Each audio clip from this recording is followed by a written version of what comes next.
మీ బంగారం తాకట్టులో ఉందా? విడిపించుకోలేక ఇబ్బందులు పడుతున్నారా? అయితే మీ బంగారాన్ని వెంటనే విడిపించి కొంటాం. గణేష్ గోల్డ్. మీరు సంప్రదించాల్సిన ఫోన్ నంబర్లు 9160-266-916, 8712619507. బులెటిన్లో డీటెయిల్స్ చూస్తే సింగపూర్ పర్యటనలో మూడో రోజు కూడా ముఖ్యమంత్రి చంద్రబాబు ఫుల్ బిజీగా గడపనున్నారు. ఏపీకి పెట్టుబడులను ఆకర్షించేందుకు ఆ దేశ ప్రభుత్వ ప్రతినిధులు, పారిశ్రామికవేత్తలతో బాబు బృందం సమావేశమైంది. ముఖ్యంగా ఐటీ, ఎలక్ట్రానిక్స్, ఫిట్నెస్, ఆరోగ్య, పరిశ్రమలు, మౌలిక సదుపాయాల రంగాల్లో పెట్టుబడులను ఆకర్షించేందుకు వివిధ సంస్థల ప్రతినిధులతో చర్చలు జరిపారు. గూగుల్ క్లౌడ్ ప్రతినిధులతో ముఖ్యమంత్రి సమావేశమై వివిధ అంశాలపై చర్చించారు. క్యారియర్ ప్రతినిధులతో రాష్ట్రంలో పరిశ్రమల స్థాపనపై సంప్రదింపులు జరిపారు. షాంగ్రియాలలో జరిగే బిజినెస్ రౌండ్ టేబుల్లో ముఖ్యమంత్రి పాల్గొన్నారు. ఐటీ, ఎలక్ట్రానిక్స్, సెమీ కండక్టర్లు, ఇన్నోవేషన్, ఎకో సిస్టమ్స్, కృత్రిమ మేధస్సు, ఫిట్టెక్ థీమ్పై చర్చించారు.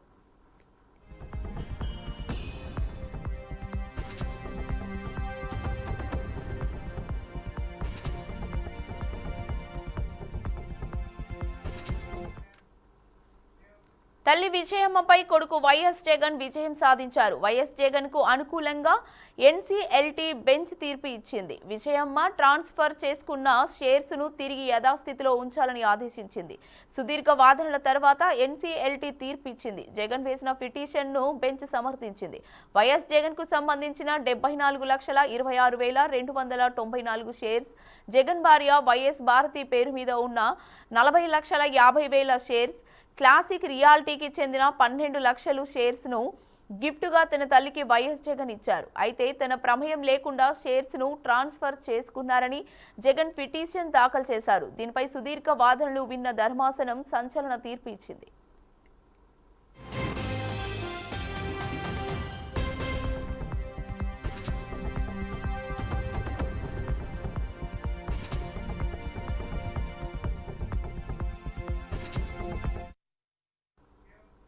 కేటీఆర్ అబద్ధాలు మాట్లాడతారనేది మాటల్లోనే చూసామని మంత్రి సీతక్క విమర్శించారు. ఎంపీ ఎన్నికల్లో డిపాజిట్లు కూడా రాలేదని ఎద్దేవా చేశారు.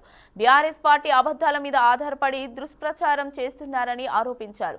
వర్షాలు లేవంటారు, వరదలు వస్తున్నాయంటారు. రకరకాలుగా ప్రజలను తప్పుదోవ పట్టించే కార్యక్రమం చేపడుతున్నారని ఆగ్రహం వ్యక్తం చేశారు. ఎన్ని అబద్ధాలు చెప్పినా కొద్ది రోజుల్లో నిజం తెలుస్తోందని తెలిపారు. విస్తారంగా వర్షాలు పడి మంచి పంటలు పండుతూ ఉన్నా కూడా పోయినసారి కూడా దేశంలోనే అత్యధిక పాడిని పండించి దేశంలో ఆదర్శవంతమైన రాష్ట్రంగా తీర్చిదిద్దినాం. ఆ రోజు కానీ ఈ రోజు కానీ రైతాంగం సంతోషంగా ఉండాలని మా ముఖ్యమంత్రి గారు కృషి చేస్తూ ఉంటే బీఆర్ఎస్ నాయకులు కళ్ళల్లో నిప్పులు పోసుకుంటా ఉన్నారు, అబద్ధాలు ప్రచారం చేస్తున్నారు. వర్షాలు లేవంటారు, వరదలు వచ్చినాయి అంటారు. ఇట్లా రకరకాలుగా ప్రజల్ని తప్పుదోవ పట్టించేటువంటి కార్యక్రమాలు చేపడుతున్నారు. అంతిమంగా రైతులు పండించిన పంటనే ఈ దేశంలో అత్యధికంగా తెలంగాణ నుంచి పంట పండడంతో రాష్ట్ర ప్రజలకు కానీ దేశానికి కానీ తెలిసిపోతుంది. మీరు ఎన్ని అబద్ధాలు చెప్పినో కొద్దిగా వెనక ముందు నిజాలు తెలిస్తే కావచ్చు. ఎందుకంటే మనకు తెలుసు అబద్ధము ఊరంతా తిరిగి వచ్చే లోపు నిజం గడప దాటదని. సో అట్లా టీఆర్ఎస్ వాళ్ళు అబద్ధాల మీదనే ఆధారపడి వాళ్ళు దుష్ప్రచారం చేస్తూ ఉన్నారు. ఈరోజు రాష్ట్రంలో విస్తారంగా వర్షాలు పడి మంచి పంటలు పండుతూ ఉన్నా కూడా పోయినసారి కూడా దేశంలోనే అత్యధిక పాడిని పండించి దేశంలో ఆదర్శవంతమైన రాష్ట్రంగా తీర్చిదిద్దినాం. ఆ రోజు జూబ్లీహిల్స్ ఉప ఎన్నికలపై మంత్రి పొన్నం ప్రభాకర్ కీలక వ్యాఖ్యలు చేశారు. అభ్యర్థుల విషయంలో కాంగ్రెస్ నుంచి గట్టి పోటీ ఉంటుందని వివరించారు. పలువురు నేతలు జూబ్లీహిల్స్ నుంచి పోటీకి ఆసక్తి చూపుతున్నట్లు చెప్పారు. పార్టీ అధిష్టానం ఎవరికి టికెట్ ఇస్తే వారే పోటీ చేస్తారని తెలిపారు. జూబ్లీహిల్స్ లో ఈసారి కాంగ్రెస్ జెండా ఎగరవేస్తామని ధీమా వ్యక్తం చేశారు. రైతు భరోసా, రైతు రుణమాఫీ, సన్నవడ్లకు 500 బోనస్ అందించామని తెలిపారు. 1,50,000 కొత్త యూనిట్లు షేర్లు కొత్తగా రేషన్ కార్డులోకి వచ్చాయని చెప్పారు. తెలంగాణ వచ్చిన తర్వాత గత 10 సంవత్సరాలుగా ఒక్క రేషన్ కార్డు ఇవ్వలేదని మండిపడ్డారు. 1,50,000 కొత్త యూనిట్స్ అంటే రేషన్ కార్డుల యొక్క ఉన్న దాంట్లో నా పేరు మీద రేషన్ కార్డు ఉంటే 10 సంవత్సరాలుగా నా కుటుంబ సభ్యుల సంఖ్య పెరిగితే కూడా ఆ సంఖ్యను అందులో నమోదు చేసుకునేటువంటి అవకాశం లేకుండే ఈరోజు ఆ విధంగా 1,50,000 కార్డుల్లో దాదాపు 2,50,000 మంది పేర్లను నమోదు చేసుకున్నటువంటి కార్డులను కూడా ఇస్తా ఉన్నాం. రాజకీయాలకు అతీతంగా అర్హతను బట్టి ఇప్పుడు కూడా ఇంకెవరైనా రేషన్ కార్డు రాలేదు, నాకు రేషన్ కార్డు కావాలనుకుంటే ఇప్పుడు కూడా అప్లికేషన్ చేసుకోండి. 1,00,000 మందికి ఇవాళ కూడా వెరిఫికేషన్ అవుతా ఉంది. ప్రభుత్వం సానుకూలంగా 10 సంవత్సరాలు తెలంగాణ వచ్చిన తర్వాత పడ్డ ఇబ్బందులను తొలగించాలని ఈ రేషన్ కార్డుల ప్రక్రియ చేస్తూ ఉంది. ఒకవైపు పేదలకు అవసరమైన ఇందిరమ్మ ఇళ్ళు, 200 యూనిట్ల ఉచిత విద్యుత్, రేషన్ కార్డులు, మహిళలకు ఉచిత. బీఆర్ఎస్ వర్కింగ్ ప్రెసిడెంట్ కేటీఆర్ మాజీ మంత్రి హరీష్ రావు మాజీ సీఎం కేసీఆర్ తో భేటీ అయ్యారు. ఎర్రవల్లిలో కేసీఆర్ ఫామ్ హౌస్ కు వెళ్లి మాజీ సీఎంతో సమావేశం అయినట్లు తెలుస్తోంది. ఈ భేటీలో రాష్ట్రంలోని తాజా రాజకీయ పరిస్థితులు, పరిణామాలపై కేసీఆర్ తో ఇద్దరు నేతలు చర్చించారు. అలాగే త్వరలో జరగబోయే గ్రామ పంచాయతీ ఎన్నికలు, బీసీలకు 42% రిజర్వేషన్లతో పాటు రాష్ట్రంలో జరగబోయే అసెంబ్లీ బైపోల్స్ పై కేసీఆర్ తో చర్చించినట్లు సమాచారం. కాగా ఈ చర్చల అనంతరం లోకల్ బాడీ ఎన్నికలు, అసెంబ్లీ ఉప ఎన్నికల్లో ఏ విధంగా ముందుకు పోవాలి అనేది మాజీ సీఎం కేసీఆర్, కేటీఆర్, హరీష్ రావులకు దిశానిర్దేశం చేశారు.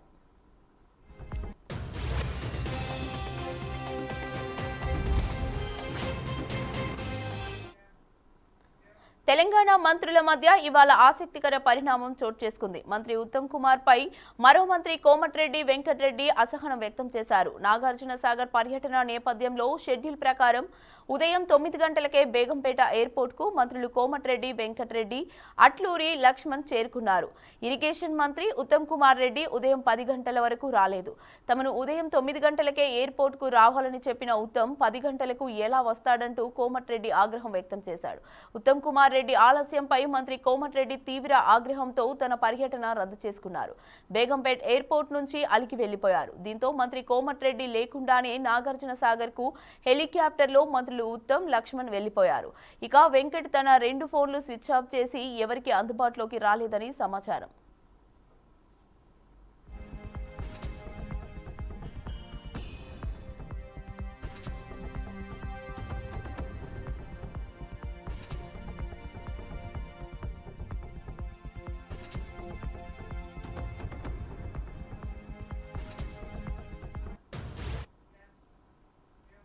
శ్రీశైలం జలాశయం నుంచి గత 2 వారాలుగా వస్తున్న వరద కారణంగా నల్గొండ జిల్లాలో ఉన్న నాగార్జున సాగర్ నిండిపోయింది.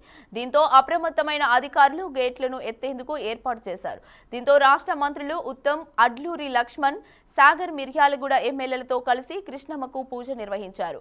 అనంతరం మంత్రులు 13, 14 గేట్లను పైకి ఎత్తి నీటిని దిగువకు విడుదల చేశారు. అనంతరం అధికారులు 8 గేట్లను 8 అడుగుల మేర ఎత్తి 68,000 క్యూసెక్కుల నీటిని దిగువకు విడుదల చేశారు. సాగర్ గేట్లు ఎత్తి నీటిని విడుదల చేయడం సంతోషంగా ఉందన్నారు మంత్రి ఉత్తమ్ కుమార్ రెడ్డి. సాగర్ ప్రాంతం ఒక ఆధునిక దేవాలయమని, ఈ డ్యాం ద్వారా 2 తెలుగు రాష్ట్రాలకు కలిపి 22 లక్షల ఎకరాల ఆయకట్టకు నీళ్లందించే మహత్తర కార్యక్రమమని మంత్రి ఉత్తమ్ కుమార్ రెడ్డి చెప్పుకొచ్చారు. సాగర్ గేట్లు మరియు ఎత్తడం, కృష్ణా నదిలోకి నీళ్లు వదలడం ఇది ఎంతో సంతోషం, సంతృప్తి, ఆనందదాయకమైన విషయం అని చెప్పి నేను మనవి చేస్తున్నాను. ఇది ఒక ఆధునిక దేవాలయం. జవహర్ లాల్ నెహ్రూ గారు ఈ నాగార్జున సాగర్ డ్యాంకి పునాది వేయడం జరిగింది. దేశం కోసం ప్రాణాలు అర్పించిన వీర వనిత మాజీ ప్రధాని ఇందిరాగాంధీ గారు ఈ యొక్క ప్రాజెక్టు ప్రారంభం చేయడం జరిగింది. నాగార్జున సాగర్ డ్యాం ద్వారా 2 రాష్ట్రాలకు కలిపి 22 లక్షల ఎకరాలకి ఆయకట్టుకి నీళ్ళు అందించే. శ్రీకాకుళం జిల్లా పలాస నియోజకవర్గంలో మంత్రి కింజరాపు అచ్చెన్నాయుడు పర్యటించారు. కాశీబుగ్గ చిన్నబడం వద్ద 46 కోట్లతో ఆర్ఓబి రైల్వే బ్రిడ్జి పునర్నిర్మాణ పనులకు శంకుస్థాపన చేశారు. వచ్చే ఏడాది మార్చికి బ్రిడ్జి నిర్మాణం పూర్తి చేసి ప్రజలకు అందుబాటులోకి తీసుకువస్తామని తెలిపారు. పలాసలో ఎయిర్పోర్ట్ నిర్మాణంకు రైతులు సహకరించాలని చెప్పారు. ప్రాజెక్టులు ఏర్పాటు చేస్తేనే జిల్లా మండలాలు అభివృద్ధి చెందుతాయని తెలిపారు.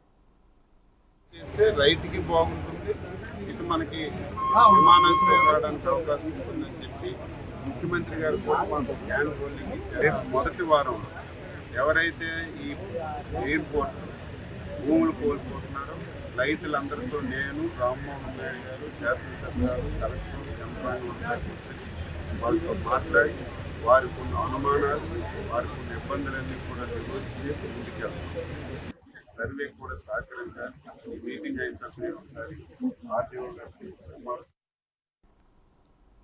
తెలుగు ఫిలిం ఛాంబర్లో ఉద్రిక్తత చోటు చేసుకుంది. పైడి జయరాజ్ ఫోటో చిన్నదిగా పెట్టారని తెలంగాణ వాదులు అభ్యంతరం వ్యక్తం చేశారు. నిర్మాతల మండలి లోపలికి చొచ్చుకొని పోయేందుకు తెలంగాణ వాదులు యత్నించారు. ఫిలిం ఛాంబర్ సెక్రటరీ ప్రసన్న కుమార్తో పాషం యాదగిరి గొడవకు దిగారు. ఆంధ్ర గో బ్యాక్ అంటూ నినాదాలు చేశారు. దీంతో తెలుగు ఫిలిం ఛాంబర్ వద్ద పరిస్థితి ఒక్కసారిగా ఉద్రిక్తతకు దారితీసింది. ఆంధ్ర గో బ్యాక్ అంటూ నినాదాలు ఇచ్చిన తెలంగాణ వాదులు ఛాంబర్లో సినారే ఫోటో ఎందుకు లేదని ప్రశ్నించారు. ఈ గొడవపై సమాచారం అందుకున్న పోలీసులు ఇరు వర్గాలకు నచ్చజెప్పారు. దీంతో గొడవ సద్దుమణిగింది.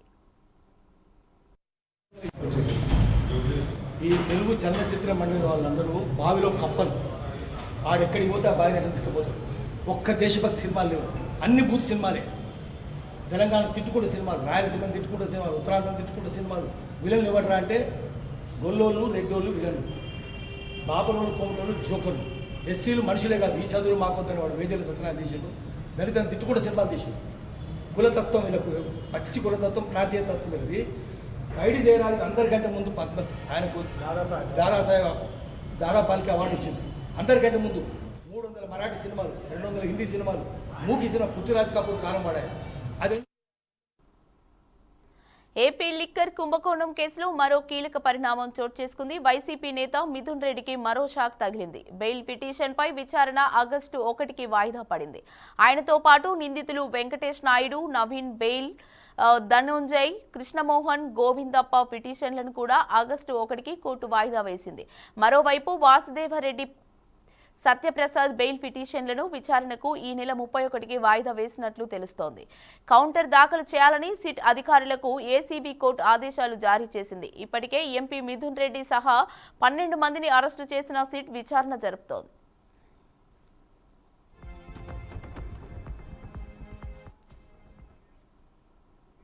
భూమిని అణువణువు 12 రోజులకు ఒకసారి స్కాన్ చేయనున్న నిసార్ ఉపగ్రహం నింగిలోకి దూసుకెళ్లేందుకు రంగం సిద్ధమైంది. శ్రీహరికోటలోని సతీష్ ధవన్ అంతరిక్ష కేంద్రం నుంచి బుధవారం సాయంత్రం 5:40 GSLV F-16 రాకెట్ను ప్రయోగించనున్నారు.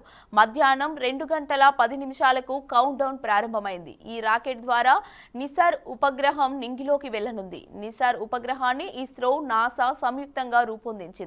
ఈ నిసాన్ ఉపగ్రహం అంతరిక్షం నుంచి భూమి అణువణువును 12 రోజులకు ఒకసారి స్కాన్ చేస్తుంది. అడవులు, మైదానాలు, కొండలు, పర్వతాలు, పంటలు, జలవనరులు, మంచు ప్రాంతాలు అన్నింటినీ నిసార్ ఉపగ్రహం అధ్యయనం చేయనుంది. ఇందులో నాసాకి చెందిన ఎల్ బ్రాండ్, ఇస్రోకి చెందిన ఎస్ బ్రాండ్ రాడార్లను శాస్త్రవేత్తలు అమర్చారు.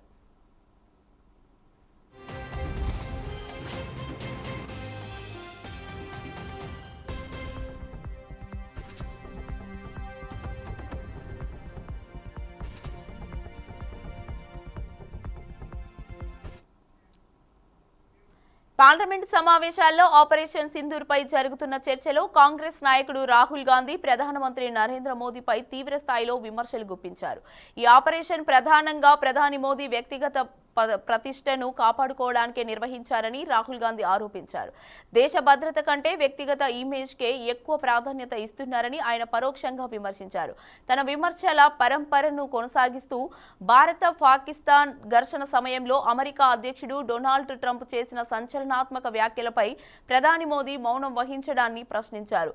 భారత్ పాకిస్తాన్ మధ్య కాల్పుల విరమణ తన ఘనతే అని, అందుకోసం వాణిజ్యాన్ని ఒక సాధనంగా ఉపయోగించారని ట్రంప్ చేసిన వ్యాఖ్యలను మోదీ ఎందుకు ఖండించలేదని రాహుల్ గాంధీ ప్రశ్నించారు. Donald Trump, you're a liar. That you did not make us cease fire, and that we did not lose any planes. Let him say it here, if he has the courage. 50% भी है इंदिरा गांधी का, तो यहां बोल दे. है, अगर सचमुच में दम है, तो आज शाम यहां प्रधानमंत्री को कह देना चाहिए, Donald Trump is a liar, झूठ बोल रहा है Donald Trump. Donald Trump has said 29 times. 29 Rahul Gandhi వ్యాఖ్యలపై ప్రధాని మోదీ గట్టిగా స్పందించారు. తనదైన స్టైల్లో రాహుల్ కు కౌంటర్ ఇచ్చారు. ఆపరేషన్ సింధూర్ విజయోత్సవమే ఈ పార్లమెంట్ సమావేశమని చెప్పుకొచ్చారు. ఆపరేషన్ సింధూర్ పై ప్రపంచంలోని అన్ని దేశాలు హర్షం వ్యక్తం చేస్తే కాంగ్రెస్ కు మాత్రం నచ్చడం లేదన్నారు. భారత్ ను యావత్ ప్రపంచం గుర్తిస్తే కాంగ్రెస్ మాత్రం గుర్తించడం లేదని విమర్శించారు. పాకిస్తాన్ కు మనమంటే ఏంటో అర్థమైందన్నారు. పాక్ లో ఉన్న ఉగ్ర స్థావరాలను ధ్వంసం చేసిన మన సైన్యం శక్తికి మించి పోరాడిందన్నారు. पाकिस्तान के साथ हमारी लड़ाई तो कई बार हुई है, लेकिन ये पहली ऐसी भारत की रणनीति बनी कि जिसमें पहले जहां कभी नहीं गए थे वहां हम पहुंचे, पाकिस्तान के कोने कोने में आतंकी अड्डों को धुआं धुआं कर दिया गया।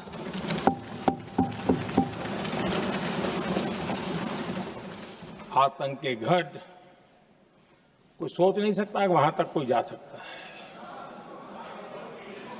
बहावलपुर और मुर्गे उसको भी जमीन दोस्त कर दिया गया। आदरणीय अध्यक्ष जी, हमारे सेनाओं ने बहावलपुर और मुर्गे उसको भी जमीन दोस्त कर दिया गया। आदरणीय अध्यक्ष जी, हमारे सेनाओं ने आतंकी अड्डों को तबाह कर दिया। तीसरा पक्ष, पाकिस्तान की न्यूक्लियर धमकी को हमने झूठा साबित कर दिया।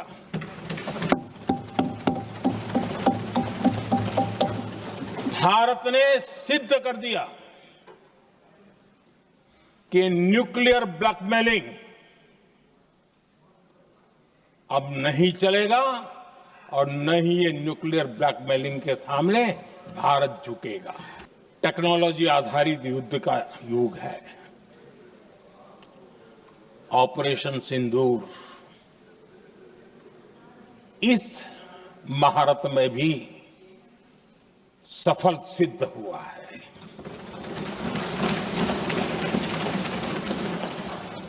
अगर पिछले 10 साल में जो हमने तैयारियां की हैं वो न की होती तो इस तकनीक के युग में हमारा कितना नुकसान हो सकता था, इसका हम अंदाज लगा सकते हैं।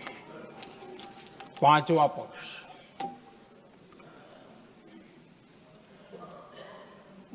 ऑपरेशन सिंदूर के दरमियान पहली बार हुआ जब आत्मनिर्भर भारत की ताकत को दुनिया ने पहचाना। Made in India drone, made in India missile ने पाकिस्तान के हथियारों की पोल खोल करके रख दी। జార్ఖండ్లోని డియోగర్లో ఘోర రోడ్డు ప్రమాదం చోటు చేసుకుంది. యాత్రికులతో వెళ్తున్న బస్సు ట్రక్ను ఢీకొట్టింది. ఈ ప్రమాదంలో చాలా మంది కాన్వారియాలు గాయపడ్డారు. రోడ్డు ప్రమాదంలో కనీసం 18 మంది కాన్వారియాలు మరణించారు. ఇందులో 20 మందికి పైగా ప్రయాణికులు తీవ్రంగా గాయపడ్డారు. మోహన్పూర్ పోలీస్ స్టేషన్ పరిధిలోని జమోనియా అడవి సమీపంలో కాన్వారియాలతో వెళ్తున్న బస్సు గ్యాస్ సిలిండర్లతో వెళ్తున్న వాహనాన్ని ఢీకొట్టడంతో తెల్లవారుజామున 4:30 ప్రాంతంలో ఈ ప్రమాదం జరిగిందని పోలీసు అధికారి తెలిపారు.